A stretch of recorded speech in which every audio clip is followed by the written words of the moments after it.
Good morning students.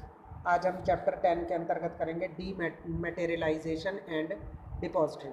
The process of holding security in electronic form is known as D मैटेरियलाइजेशन।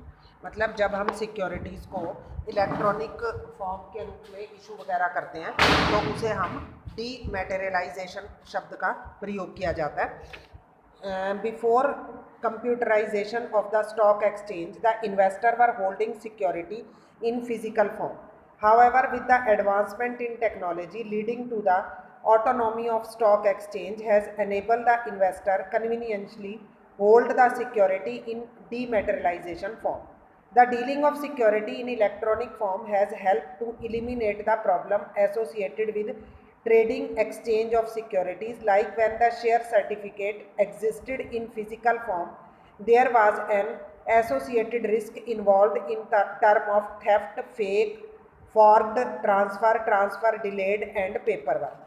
तो इसमें क्या बताया गया है कि जब तक स्टॉक एक्सचेंज जो है कंप्यूटराइजेशन आ गई स्टॉक एक्सचेंज में, तब से हमने जो सिक्योरिटीज़ हैं उनको ऑनलाइन माध्यम से या इलेक्ट्रॉनिकली माध्यम से इशू करना शुरू कर दिया।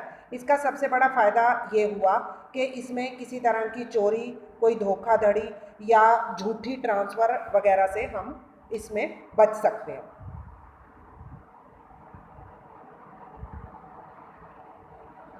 For holding security electronically, the investor has to open a demat account with an organization called a depository. In the situation where the securities are held by investor in physical form, they can be converted into dematerialized form on forwarding a request for the same to the concerned depository participant. अब जब हम online securities cell purchase करते हैं तो इसके लिए demat account खोला जाता है, जिसका मैंने आपको प्रोसेस पहले बता दिया था। और जिन व्यक्तियों के पास फिजिकली सिक्योरिटीज़ होती हैं तो वो भी एक रिक्वेस्ट डालकर इनको जो है इलेक्ट्रॉनिकली चेंज करवा सकते हैं। Depository participant will first cancel the security in physical form and get them authenticated form the concerned company, thereafter they are transfer to the demat account of the investor. तो physical जो securities होती हैं उनको cancel करने के बाद demat account में उनका जो सिक्योरिटीज़ हैं ऑनलाइन माध्यम से ट्रांसफ़र कर देते हैं। For certain security, the Security and Exchange Board of India has made it mandatory that their settlement procedure can only be carried out in the dematerialized form. तो सेबी ने कुछ सिक्योरिटीज़ के लिए ये फिक्स कर दिया है कि ये इसी माध्यम से मीन्स इलेक्ट्रॉनिकली ही इनकी ट्रांसफरेशन होगी। Dematerialization offer many benefits to the investor as outline below. कुछ बेनिफिट्स दे रखे हैं इसमें इन्वेस्टर को, जैसे पहला है it is consider to be a fast, transparent, safe and convenient method. ये मेथड जो है बहुत ही जल्दी होने वाला और बहुत ही कन्वीनियंट है। It provide an efficient platform to transfer securities. Security को ट्रांसफ़र करने का प्लेटफार्म जो है वो बहुत ही प्रॉपर उपलब्ध करवाता है। The security held in dematerialized form represent the assets in the hand of the investor. Therefore, if required, there can even be pledged or hypothecated। मतलब assets जो हैं वो व्यक्ति के हाथ में होती हैं, तो जब उसे ज़रूरत हो वो आगे इनको ट्रांसफ़र वगैरह कर सकता है। It eliminate the various kind of risk associated with trading in security, like it does not involve any danger of loss। इसमें किसी तरह का कोई धोखेधड़ी का सर्टिफिकेट या कोई हानि की संभावना नहीं रहती है। Furthermore, the broker hold the responsibility of crediting the investment account with the correct number of share। और इसमें जितने शेयर होते हैं उनकी करेक्ट संख्या के साथ इन्वेस्टमेंट अकाउंट को क्रेडिट कर दिया जाता है। Various step involve in the working of demat system stated below. कौन कौन से स्टेप्स हैं जो डीमैट सिस्टम में आते हैं? पहला है the investor has to first identify a DP with whom he wishes to open a demat account. A depository participant may be either a bank, broker or financial services। मतलब कौन सी जगह पर वो अपना डीमैट अकाउंट खोल सकता है, जैसे ICI बैंक आदि में। Various formalities related to opening a demat account have to be completed by the investor. He has to fill up the account opening form and provide the necessary document like PAN card detail। तो जो जो documents required होते हैं demat account के लिए वो दे दिए जाते हैं और उसके आधार पर फिर डीमैट अकाउंट खोल दिया जाता है।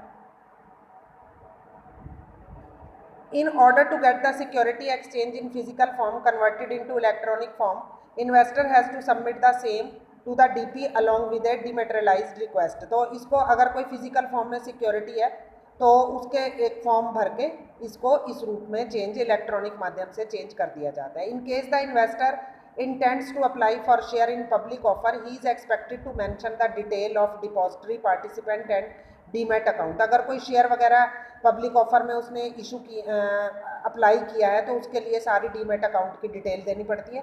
In case the share are to be sold, और अगर सेल कर रहे हैं तो भी ये सारी डिटेल देनी पड़ेगी.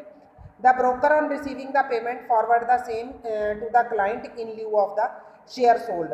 अब ब्रोकर जो है वो अगर शेयर सेल कर देता है तो वो अपने आप बता देता है कि भाई जो शेयर हैं वो सेल हो गए हैं, उसको इन्फॉर्म कर दिया जाता है. As per the guidance of security exchange board, settlement is to be done on T+2 basis. This implies that all these transactions have to be completed within 2 days. 2 दिन के अंतर्गत जो सारी सेल परचेज की प्रक्रिया है वो पूरी हो जाती है. नेक्स्ट है इसमें difference between depository and depository participant. क्या क्या है डिपॉजिटरी और डिपॉजिटरी पार्टिसिपेंट में अंतर. A depository act as a custodian of the security in electronic form on behalf of the investor. जो डिपॉजिटरी है वो तो एक सिक्योरिटीज़ के रूप में इन्वेस्टर के बिहाफ के रूप में काम करता है, और जो डिपॉजिटरी पार्टिसिपेंट होता है is authorise to maintain the account of dematerialised share. तो इसको अधिकार होता है कि वो डीमैटेरियलाइज्ड शेयर का अकाउंट्स खोल सकता है. टाइप्स प्रकार. In India there are 2 depository namely NSDL और CDSL. और डिपॉजिटरी पार्टिसिपेंट में financial institution, bank, clearing corporation, stock broker and non banking financial corporation जो है वो परमिटेड है.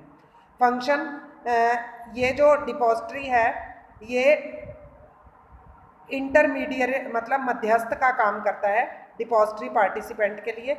और जो डिपॉजिटरी पार्टिसिपेंट है it serve as an intermediary between the investor and depository. ये इन्वेस्टर और डिपॉजिटरी में मध्यस्थ का काम करता है. पर्पस क्या है इसका. It promote greater speed efficiency in carrying out trading transaction. Depository जो है वो जल्दी काम करता है और डिपॉजिटरी पार्टिसिपेंट जो है वो डीमैटेरियलाइजेशन का काम करता है. नेक्स्ट है depository. A depository act as a custodian of the securities in electronic form on the behalf of the investor. Investor के बिहाफ की तरफ से ये एक कस्टोडियन का काम करता है depository. Similar to a bank account and investor desirous to trading in security has to open a demat account. इसमें भी डीमैट अकाउंट खोला जाएगा.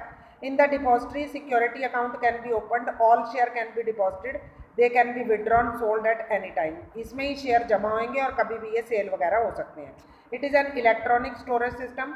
इलेक्ट्रॉनिक माध्यम के द्वारा ये सारा काम किया जाएगा. It does not involve paper work. इसमें किसी तरह का कोई कागज़ का प्रयोग नहीं किया जाएगा.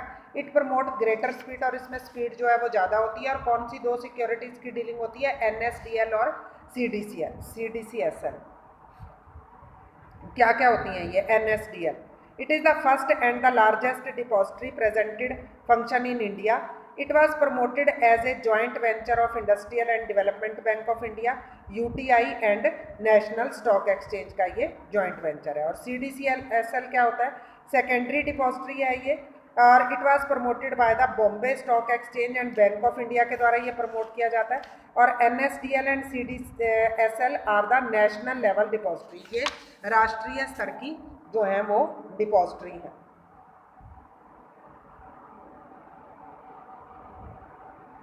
नेक्स्ट है depository participant. The depository participant serve as an intermediary between the investor and the depository NSDL and CSDL. ये इनके बीच में मध्यस्थ का काम करता है. Who is authorise to maintain the account of dematerialised share. और ये एथोराइज्ड होता है डीमैटेरियलाइज्ड शेयर का खाता खोलने के लिए. Financial institution, bank, clearing corporation, stock broker, non banking financial corporation जो है ये डिपॉजिटरी पार्टिसिपेंट को परमिटेड करती हैं. If the investor is buying and selling the security through the broker or bank or a non banking financial corporation, It act as a DP for the investor and complete the formalities. तो इसमें जो investor होते हैं या broker होते हैं वो इन formalities को पूरा करते हैं। जैसे let us take the case of Raghav who open a demat account with ICI bank. ICI bank is registered with NSDL, so here ICI bank is the depository participant. तो यहाँ पर ICI बैंक जो है वो क्या हो जाएगा, डिपॉजिटरी पार्टिसिपेंट हो जाएगा। नेक्स्ट है the security and exchange board of India. Security exchange board of India SEBI जो है, it is a regular for the securities market in India.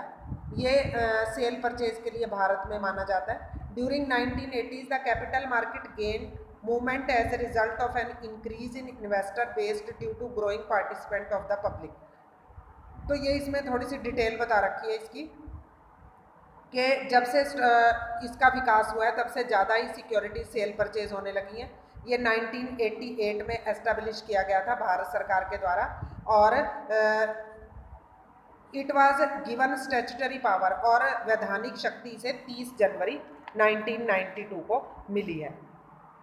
इसका जो मुख्य उद्देश्य है, security exchange board of India was preliminary setup to create an environment conductive to effective and efficient trading in security. इसका जो मुख्य कार्य है वो है कि मतलब जो सिक्योरिटीज़ का सेल परचेज है वो बहुत ही इफेक्टिव वे से हो ताकि किसी तरह की कोई धोखाधड़ी जो है वो इसमें शामिल ना हो सके।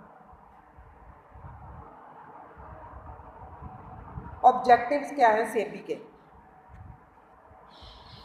To protect the right and investor of interest of investor, मतलब जो इन्वेस्टर हैं उनको उनमें रुचि पैदा करना ताकि वो सिक्योरिटीज़ में इन्वेस्ट कर सकें। To regulate and develop a code of conduct and fair practices, मतलब कोड ऑफ कंडक्ट बनाना और इसमें जो है सेल परचेज फेयर हो, किसी तरह की कोई धोखाधड़ी ना हो। To prevent trading malpractice and create a balance between self regulation by the securities, balance बनाना और किसी तरह की कोई जो है वो धोखाधड़ी या कोई फेक चीज़ें इसमें इंक्लूड ना करना। To regulate and define a code of conduct and fair practices by intermediary like broker, और ब्रोकर मर्चेंट जो है वो भी किसी तरह का कोई धोखाधड़ी ना कर सके। The organizational structure of SEBI, SEBI का ऑर्गेनाइजेशनल स्ट्रक्चर क्या है? Various activity undertaken by SEBI are known now divided into 5 operational department, each department is handed over by an executive director. 5 भागों में बांटा गया है और हर भाग जो है वो एग्जीक्यूटिव डायरेक्टर के द्वारा हैंडल किया जाता है। The head office of SEBI is located at Mumbai में इसका हेड ऑफिस है। Beside regional office have been set up in Kolkata, Chennai, Delhi आदि में इसके रीजनल ऑफिस हैं। SEBI has also formed primary market advisory committee and secondary market advisory committee to assist in the process of SEBI policies formation. SEBI की policy तैयार करने के लिए primary and secondary market advisory committee तैयार की गई है। These two committee consist of the market player and investor association recognized by SEBI, और इन्होंने एक एसोसिएशन बना रखी है जो सेबी के द्वारा रिकॉग्नाइज्ड है और वहाँ पर जो है वो निर्णय लिए जाते हैं। फंक्शंस ऑफ सेबी, क्या क्या सेबी के कार्य हैं ये बता रखा है इसमें। पहला है protective function of SEBI. SEBI prohibits fraudulent and unfair trade practice, मतलब किसी तरह की कोई धोखाधड़ी को रोकने का काम करता है। Promotion of fair practice and code of conduct, इसमें आचार संहिता का पालन करके सिक्योरिटी सेल की जाती हैं। Undertaking step for investor protection, जो इन्वेस्टर होते हैं उनकी प्रोटेक्शन के लिए स्टेप्स उठाए जाते हैं। Controlling inside trading and imposing penalties for such malpractice, और कोई धोखाधड़ी करता है तो उसके ऊपर पेनल्टी लगाई जाती है। Developmental function of SEBI, ensuring training and intermediary of securities market, security market में किसी तरह की कोई ट्रेनिंग वगैरह की ज़रूरत होती है वो उपलब्ध करवाना। Conducting research and publishing information useful to all market participant, के लिए कोई सभी प्रकार की सूचनाएं देना। Facilitate flexibility in working of capital market, capital market में लोचशीलता लाना। रेगुलेटरी फंक्शन में क्या क्या आएगा? Registration and regulation of broker, sub broker आदि की रजिस्ट्रेशन करना। Registration of collective investment scheme, conducting inquiry and audit stock exchange आदि का ऑडिट करना। Regulation, portfolio exchange, underwriter, merchant banker and dealing in the stock exchange, इन व्यक्तियों की stock exchange में किस प्रकार डीलिंग होनी है इसके बारे में। Regulation of take over bids by the company, और कंपनी को टेक ओवर करने के नियमों के बारे में बताना। तो ये चैप्टर आपका कंप्लीट होता है, इसके आपने नोट्स तैयार कर लेने। Thank you.